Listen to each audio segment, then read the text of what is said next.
నమస్తే, ఇది కథ కాదు జీవితం కార్యక్రమానికి స్వాగతం.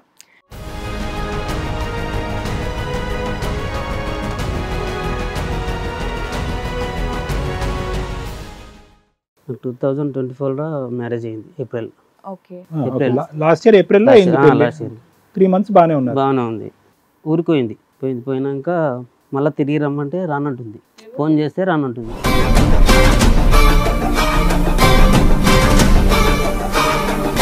ఫంక్షన్ కానీ ఎన్ని రోజులకి వెళ్ళింది, ఎన్ని రోజుల తర్వాత ఈ మాట చెప్పింది రాను అని?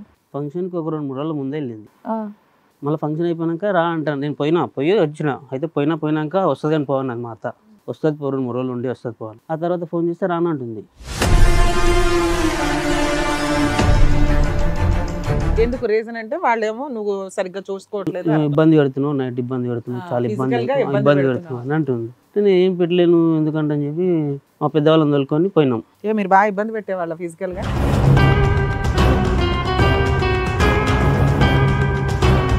అడుగుంటారు కదా, ఇబ్బంది ఏంటో అడుగుంటారు కదా. నువ్వు ఇబ్బంది, టెన్షన్, టార్చర్ అంటున్నావు కానీ ఏంటో చెప్పట్లే. నైటే ఇబ్బంది పెడుతున్నా. అదే నైట్ ఏమి ఇబ్బంది పెడతా? శారీరకంగా ఇబ్బంది పెడుతున్నా.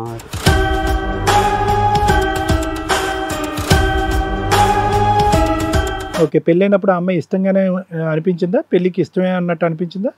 మామూలు అడిగిరు, ఇష్టమే అన్నది. వాళ్ళు అడగటం కదా, నువ్వు అడగాలిగా. ఒకసారి దసరాకి పోయినప్పుడు మా సడకుడు చెప్పిండు, నీకు ఎవరైనా ఏమైనా చెప్పారు ఆ పిల్ల గురించి అని అంటే, నాకు ఎవరేం చెప్పలేరు అన్న అంటే అన్న. అంటే ఏం లేదు, అమ్మాయిని ఊళ్ళో ఒక అబ్బాయి అడిగిండు.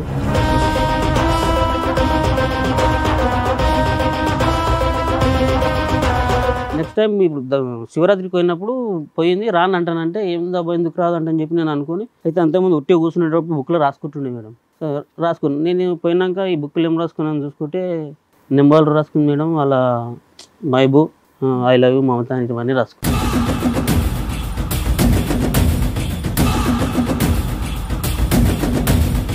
నెంబర్ కన్ఫ్యూజ్గా రాసుకుంది మేడం.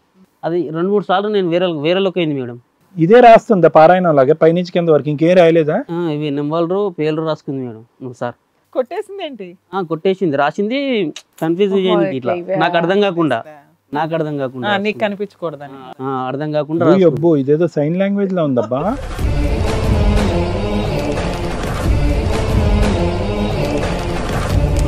రికార్డ్ పెట్టినాం మేడం, రికార్డ్ పెట్టి ఇచ్చేసినాం. ఎవరితో మాట్లాడతలేవు అయితే ఓకే, ఫోన్ నాదే తీసుకొని మాట్లాడుతుండే.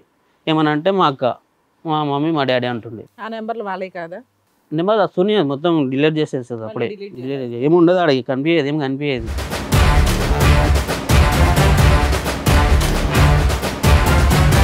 నువ్వు ఆ అమ్మాయిని పెళ్లి చేసేసుకుని ఆ అమ్మాయికి ఇంకొంత ప్రిపరేషన్కి ఏదో టైం లేకుండా నువ్వు డైరెక్ట్గా యాక్షన్లోకి దిగిపోయినట్టు ఆ అమ్మాయి భయపడిపోయి వెళ్ళిపోయింది అక్కడికి. అన్న ఇష్టం లేని పెళ్లి ఎందుకు చేసుకున్నాం మరి, అప్పుడే చెప్పొచ్చు కదా అని నాతో అన్నది మేడం. 2 సార్లు అన్నది, నాకు ఇష్టం లేని పెళ్లి చేసింది. ఆ మాట నేను వాళ్ళని అడగలేను, వాళ్ళని ఇబ్బంది పెట్టొద్దని అడగలేను. అది నేను తప్పు అని చేసిన మేడం.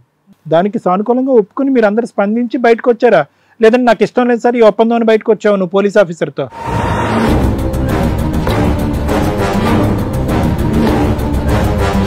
ముట్టొద్దు అంటే 1 నెల 2 నెలల గ్యాప్ తీసుకోవాలా? నువ్వు ఫోర్స్ గా కమిట్ అయ్యావు. 3 నెలలు ముట్టదే అన్నది నన్ను అసలు. అన్నాక నువ్వు ముట్టావా లేదా చెప్పు. ముట్టాను. మరి అదే కదా అమ్మాయికి నచ్చని పని అదే.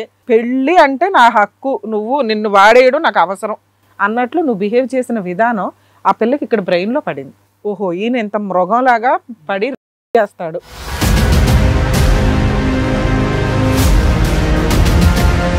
ఒక ఆడపిల్ల నాకు వద్దు డైవర్స్ అంటే ఆ పిల్ల కాళ్ళకి దండం పెట్టి చీర పెట్టి వదిలించుకోండి.